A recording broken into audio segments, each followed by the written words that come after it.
Evangelho do nosso Senhor e Salvador Jesus Cristo, segundo escreveu João, capítulo de número 2. Leremos a partir do versículo 1 em diante. Vai dizer-nos assim a santa e poderosa palavra do Senhor.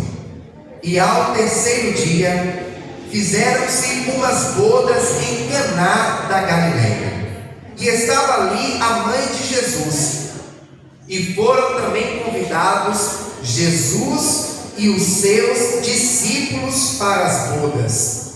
E faltando o vinho, a mãe de Jesus lhe disse: não tem vinho. Aleluia. Somente até aqui. Como é nosso costume, eu quero convidar a igreja a repetir após mim o versículo de número 2, que vai nos dizer assim: e foram também convidados Jesus e os seus discípulos para as bodas. Aleluia. Coloque a Bíblia no seu assento. É momento de falar com Deus. Senhor amado e Pai querido, Deus santo e todo-poderoso, estamos felizes, ó Deus, regozijantes, porque nesta manhã reunidos estamos neste santo lugar para cultuar ao Senhor. E hoje já podemos falar com o Senhor em oração, já podemos também louvar, exaltar e agradecer o seu nome através dos louvores que aqui foram entoados a Ti. E agora a sua igreja espera receber uma palavra, não uma palavra que nasceu no coração do homem, não uma palavra que venha do pregador, mas uma palavra que nasceu primeiramente no coração do próprio Deus e que agora será direcionada ao coração da sua igreja.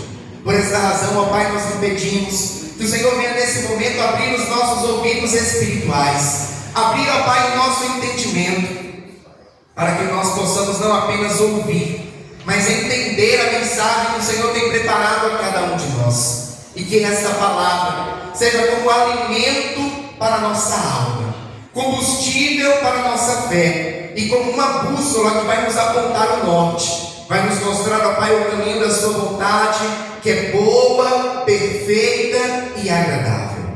Nesse momento, ó Pai, eu me coloco diante de Ti, como um simples servo que sou, lhe peço, usa-me, ó Pai, como instrumento em suas mãos, para pregoar a santa e poderosa palavra do Senhor. É o que nós lhe pedimos e desde já lhe agradecemos, em o nome do Senhor Jesus. Amém e graças a Deus. Agora eu te convido a dar uma forte salva de palmas ao Senhor Jesus. Aleluia. Louvado seja o santo nome do Senhor para sempre. Aleluia. Graças a Deus. A igreja pode tomar o seu assento. Fiquem à vontade. Isso. Evangelho do nosso Senhor e Salvador Jesus Cristo, segundo escreveu João. A palavra do Senhor, ela vai nos narrar que aconteceram em Caná da Galileia umas bodas. E quando a Bíblia fala de bodas, fala de casamento. Casamento é um momento muito importante. O casamento é uma instituição criada pelo próprio Deus, para que um homem e uma mulher se unam e se tornem uma só carne. E a palavra do Senhor vai nos falar, vai nos apresentar que dentro da tradição judaica, dentro da tradição judaica, a festa de casamento ela chegava a durar aproximadamente 7 dias. Imagine você, uma festa que dure por 7 dias. Então, quando os noivos estavam se preparando para o casamento, precisava ser tudo muito bem planejado. Planejado não apenas nos detalhes do que seria apresentado, do que seria servido, mas planejado também financeiramente, para que a família dos noivos pudesse receber os convidados. Os convidados tanto do lado do noivo, como do lado da noiva, os amigos e assim por diante. Inclusive, esses convidados muitas das vezes vinham para passar os 7 dias. Então era preciso também preparar a estadia para aquelas pessoas, preparar alimento para 7 dias, bebida para 7 dias. Imagine só como que não precisava ser os preparativos, a programação para uma festa de casamento. E a palavra do Senhor vai nos falar que um casal estava se unindo em matrimônio. E Maria, mãe de Jesus, foi convidada para esse casamento. A Bíblia não vai nos deixar muito claro, mas é possível que os noivos ou a família de um dos noivos fosse amigo ou fosse parente próximo de Maria. Por essa razão, ela foi convidada para o casamento.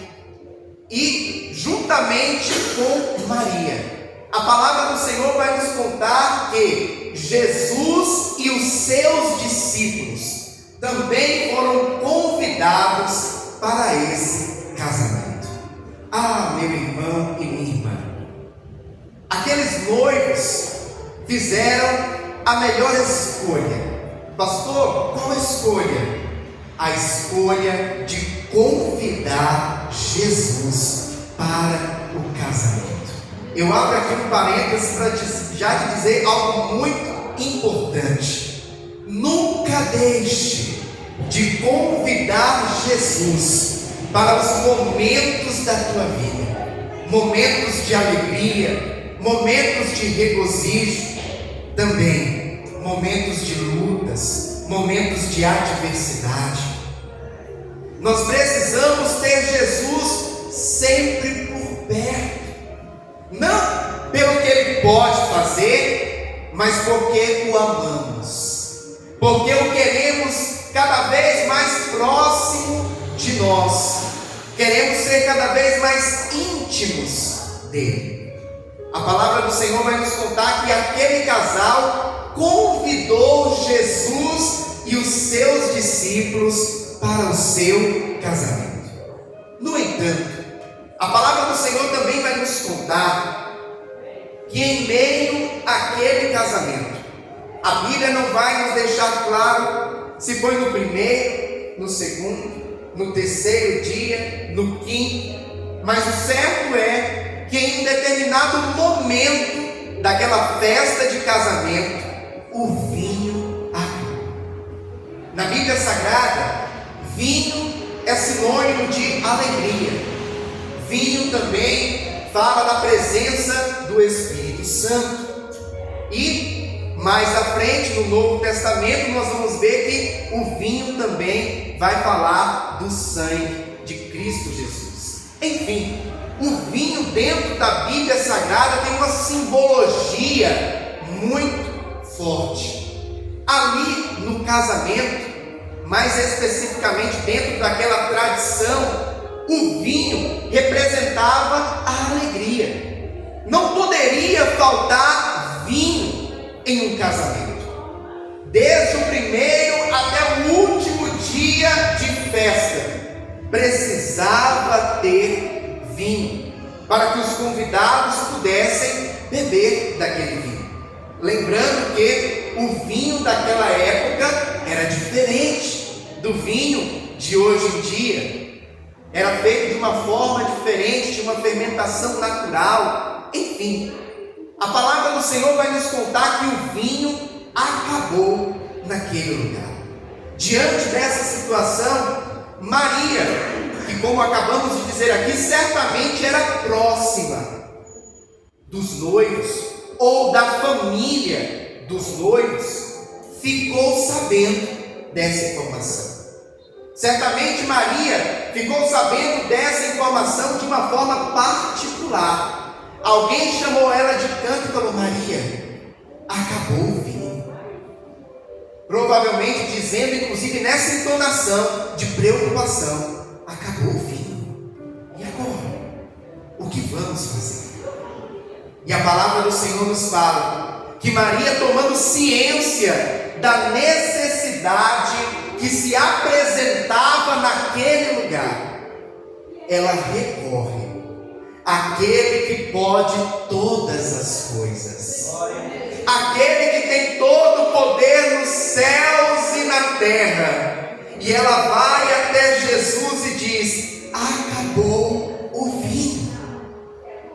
No momento da tua necessidade, no momento do dia de adversidade, recorra a Jesus. No momento que os problemas porventura baterem na porta, recorra a Jesus. Saiba que Jesus é aquele que está sempre pronto a nos socorrer. Jesus estava naquele lugar, Jesus estava presente no casamento, e Maria vai agora até Jesus e notifica a ele a respeito da necessidade que se apresentou naquele lugar.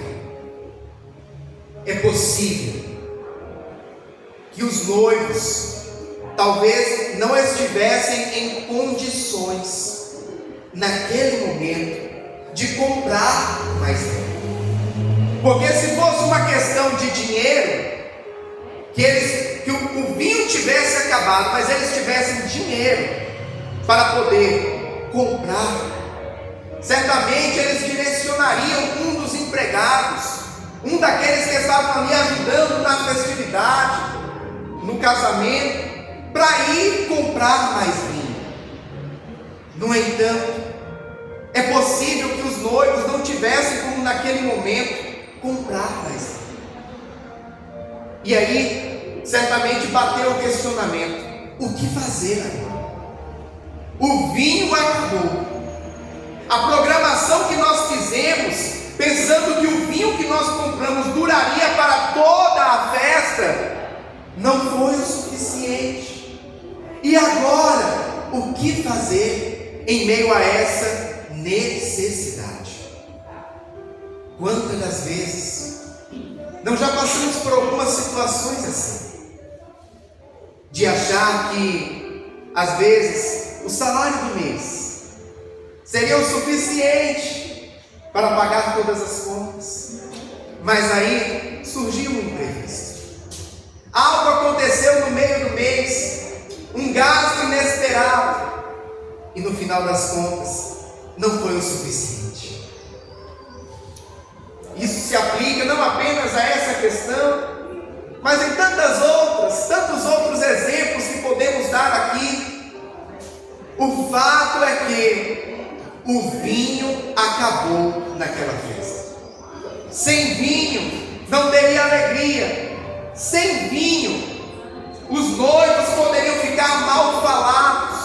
Sem vinho a família dos noivos poderia ficar mal falada.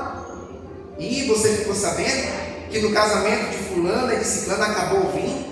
Os convidados estavam tudo lá festejando e não tinha mais vinho para eles. Isso não seria de bom tom para o casal.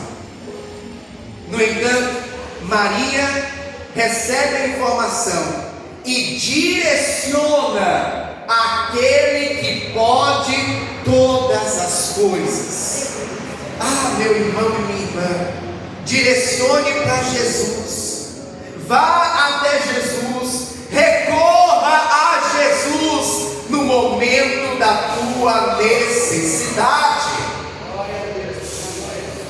Versículo de número 4, Jesus vai responder: mulher, que tenho eu contigo? Ainda não é chegada a minha hora. Versículo 5: sua mãe disse aos empregados: fazei tudo quanto ele vos disser. E quando nós pegamos o versículo de número 4 e o versículo de número 5, alguns questionamentos geralmente surgem na nossa mente. E o primeiro deles certamente é: por que Jesus falou dessa forma com a sua mãe, com Maria? Mulher, que tem o eu contigo, ainda não é chegada a minha hora. Bom, primeiramente, para ele chamar de mulher, não era uma falta de educação, era um costume da época. Quando nós vamos analisar a tradição judaica, nós vamos ver que era natural, não era uma falta de educação, já era uma forma usual para muitas das vezes o filho falar para com a mãe. Nos dias de hoje, eu chegar para minha mãe e falar mulher, fica estranho, não é verdade? Porque nós estamos em uma cultura diferente, em um tempo diferente, em uma sociedade diferente. Por esta razão que nós precisamos sempre analisar o contexto onde se passa a passagem bíblica que estamos analisando. Mulher, que tem o eu contigo, ainda não é chegada a minha hora. É como se Jesus estava dizendo assim: mãe, acredito que ainda não chegou o meu momento de operar aqui algo que fique notório, que todos fiquem sabendo, que isso seja aberto para todos. Jesus estava dizendo para Maria nesse momento: será que já é o momento de eu começar o meu ministério? Ali é Jesus na sua condição humana, falando como um filho para com a sua mãe. No entanto, quando nós chegamos no versículo de número 5, nós vamos ver o que a palavra do Senhor nos diz. Sua mãe disse aos empregados: fazei tudo quanto ele vos disser. E talvez você esteja se perguntando assim: pastor, mas não está faltando algo? Eu não vi Jesus dizendo: tá bom, mãe, eu vou fazer o que a senhora está pedindo. Eu não estou vendo na palavra Jesus falando isso. Realmente. No entanto, para Maria chegar e dizer para os empregados: façam tudo o que ele vos disser, eu imagino que antes disso houve uma troca de olhares entre mãe e filho. Sabe quando você não diz nada para sua mãe, para o seu pai, no entanto ele entende o que você está pensando através do seu semblante, através do seu olhar? Dificilmente um filho consegue enganar a mãe e o pai. Eu vou dar um exemplo para vocês. Quando eu era criança, eu gostava demais de correr. Minha mãe conta que eu nunca fui um filho desobediente, mas eu era muito ativo, corria muito. E quando chegou na escola, eu apostava corrida com os meus colegas após o término das aulas. Acabava as aulas, a gente saía da escola, na frente da escola tinha uma reta, uma rua, que era uma rua bem grande. E ali a gente fazia campeonato de corrida. Em casa ela dizia: não corra. E eu: tá bom, mãe, pode deixar, eu não vou correr. Mentira! Na escola estava eu lá, correndo. E detalhe, eu era um dos campeões de corrida, viu? Belo dia, estava eu lá no campeonatozinho da escola, entre os colegas, apostando corrida, desobedecendo a minha mãe. Resultado: no meio da corrida, tropecei, caí no meio da rua. Resultado: lá não era como aqui que é asfaltado, lá é paralelepípedo, aquelas pedras, e caí assim, ó, de bruços no meio daquelas pedras. O joelho ficou em carne viva. E eu pensei comigo na hora: como eu vou chegar em casa com esse joelho ralado e explicar isso para minha mãe? Porque ela fala para eu não correr. Para o joelho estar desse jeito, andando é que eu não estava. Resultado: cheguei em casa, eu estava de short, né? Eu peguei e baixei o short assim, para ficar abaixo do joelho, para não mostrar o ralado. E cheguei em casa pensando eu que estava disfarçando. Oi mãe, tudo bem? Na hora, o que foi que aconteceu? Como assim, mãe? Você está diferente. Não, mãe, nada. No fim da conta, eu tive que abrir o jogo. Falei, ô mãe, caí, mãe, ralei o joelho. Dificilmente um filho engana uma mãe. E a palavra do Senhor não diz que Jesus falou com palavras para Maria, mas para Maria chegar e dizer: ei, empregados, façam tudo o que ele vos mandar, é porque com o seu olhar Jesus havia confirmado: pode deixar, eu vou fazer um mover sobrenatural nesse lugar. Ah, meu irmão e minha irmã, quando nós levamos até Jesus a nossa necessidade, quando nós apresentamos para o nosso mestre aquilo que nós estamos precisando, ele olha para nós com compaixão, ele olha para mim e para você com amor.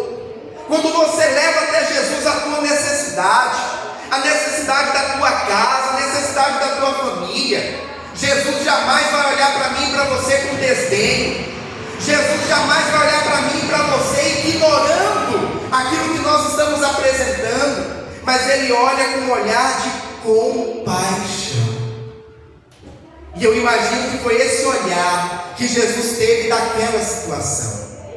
Os noivos que estão em um momento de tamanha alegria, passar por isso, ficar sem vinho na festa deles, ter essa marca negativa na festa de casamento deles, eu não vou deixar que isso fique dessa forma.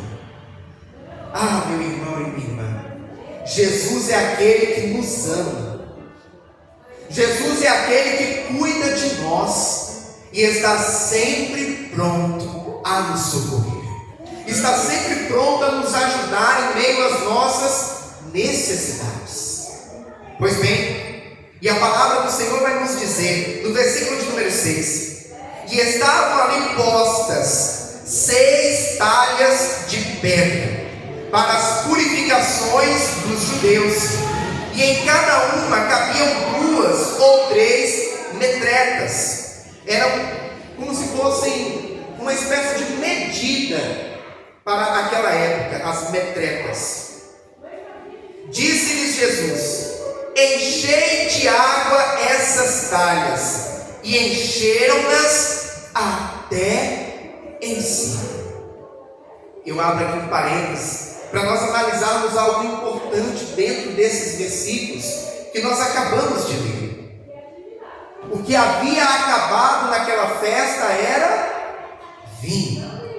E Jesus pede agora aos empregados para pegar as talhas, 6 talhas que haviam ali naquele lugar, e encher aquelas talhas com água. Eu fico pensando, os funcionários começando a encher aquelas talhas com água, e pensando assim, mas por que a gente está enchendo essas talhas com água? Pelo que a gente ficou sabendo, acabou o vinho, mas qual o propósito de encher as talhas com água? Aí que está algo importante. Deus tem suas formas de agir, Deus tem suas maneiras de operar, e nem sempre Deus opera da maneira como a gente pensa, da maneira como a nossa razão ela imagina que seria o natural, justamente porque Deus não é natural. O nosso Deus, ele é sobrenatural, ele está acima do natural. Os planos de Deus são maiores que os nossos, e muitas das vezes os caminhos que Deus usa são diferentes daqueles que nós imaginamos. Mas o que nós entendemos com esta palavra? Que mesmo que a direção que Deus nos der, mesmo que Jesus nos peça para fazer algo que talvez nós não entendamos naquele momento, nós precisamos obedecer à direção do Mestre. É necessário que nós venhamos ser obedientes. É necessário que nós venhamos acatar aquilo que o Senhor está nos direcionando. Porque muitas das vezes, pelos meios, você não vai entender o fim. No mundo natural, pelos meios, nós conseguimos ter uma noção de como vai ser o fim. Só que no mundo espiritual, no sobrenatural de Deus, nem sempre o meio, ou seja, nem sempre o processo vai deixar claro o que vai acontecer no final. No entanto, aí que entra a nossa confiança em Deus. Confiar que a direção de Deus, a direção que Jesus está dando, é aquela que vai fazer com que nós vivamos a vontade de Deus, vai fazer com que nós vivamos o sobrenatural do Senhor. Aleluia! Jesus deu uma direção para aqueles empregados: encham com água. E a Bíblia nos fala que eles encheram. A Bíblia não relata que eles questionaram. A Bíblia não relata que eles perguntaram: mas por que com água, Jesus? Não. Eles simplesmente obedeceram à direção de Jesus. E isso nos traz uma grande lição. Para nós vivermos milagres da parte do Senhor, nós precisamos obedecer e confiar no nosso Deus. Porque se nós formos olhar com um olhar natural, apenas com os olhos naturais, nós não vamos obedecer e vamos questionar. Porque o olhar natural não vai conseguir compreender o que Deus está querendo fazer através daquela situação. No entanto, a partir do momento que recebemos a Cristo Jesus em nossas vidas, nós nos tornamos mais do que homens naturais, mais do que mulheres naturais, mas nós nos tornamos pessoas espirituais, que creem no sobrenatural de Deus. E não são poucas as vezes que Deus coloca a nossa fé à prova, coloca a nossa obediência à prova. E muitas das vezes nós vamos precisar obedecer e confiar sem entender o que Deus está fazendo. Eu sei que isso não é fácil. Eu também vivo isso. Nem sempre a gente entende o que Deus está fazendo, o porquê Deus está fazendo daquela forma, o porquê Deus escolheu aquele caminho. No entanto, nós precisamos confiar no Senhor. Nós precisamos obedecer ao Senhor. Em Romanos capítulo 8 vai nos dizer que todas as coisas cooperam para o bem daqueles que amam a Deus. Então confie que Deus continua no controle, Deus continua na direção, Deus continua no governo de todas as coisas. Deus é quem governa a minha e a tua vida. E crendo nisso, nós podemos confiar e obedecer à direção dele. Aleluia. Nós conhecemos a história. A palavra do Senhor vai nos contar que depois que os empregados, os funcionários ali, enchem aquelas talhas com água, ele diz para um dos empregados: pegue e leve para o mestre-sala. O mestre-sala era o responsável pela festa, o responsável pela cerimônia. Então, o que era servido, primeiro passava por ele. Ele provava, via se era de qualidade e depois falava: pode distribuir para os convidados. Por isso que Jesus disse: pegue e leve até o mestre-sala. A Bíblia não fala em que momento a água se transformou, foi transformada em vinho. Mas a palavra do Senhor nos deixa claro que quando chega até o mestre-sala e ele prova, ele fica espantado com a qualidade do vinho que estava sendo servido para ele naquele momento. Ah, meu irmão e minha irmã, Jesus é aquele que tem sempre o melhor preparado para mim e para você. Jesus sabe o que é melhor na minha e na tua vida. A palavra do Senhor vai nos dizer que diante disso, o mestre-sala chama agora os noivos e diz: que curioso, sempre nas festas de casamento, primeiro é servido o vinho de melhor qualidade, porque todos estão ainda com seu paladar aguçado e vão provar o vinho e falar: nossa, como os noivos estão servindo um vinho de qualidade aqui nessa festa. E passado o tempo, passados os dias, depois que o pessoal já não está com o paladar tão aguçado assim, de tanto que comeram, que beberam, aí começa a servir um vinho de qualidade inferior. No entanto, aqui eu estou vendo que você fez diferente. O vinho que está sendo servido agora é um vinho de qualidade muito superior à qualidade do vinho que foi servido inicialmente. Aleluia! Ah, meu irmão e minha irmã, eu arrisco a dizer que aquele mestre-sala provou o melhor vinho da vida dele naquele dia, porque não foi um vinho que veio necessariamente do fruto da vide, mas foi um vinho que o próprio Senhor Jesus Cristo transformou naquele dia para saciar aquela necessidade, suprir aquele momento de necessidade que os noivos estavam vivendo. Jesus é aquele que tem o melhor reservado para mim e para você. Tudo que Deus faz é bom, é perfeito, e assim vai ser na providência, na provisão que Ele tem preparado para a minha e para a tua vida. Vai ser perfeito, vai ser melhor do que tudo que você já viveu.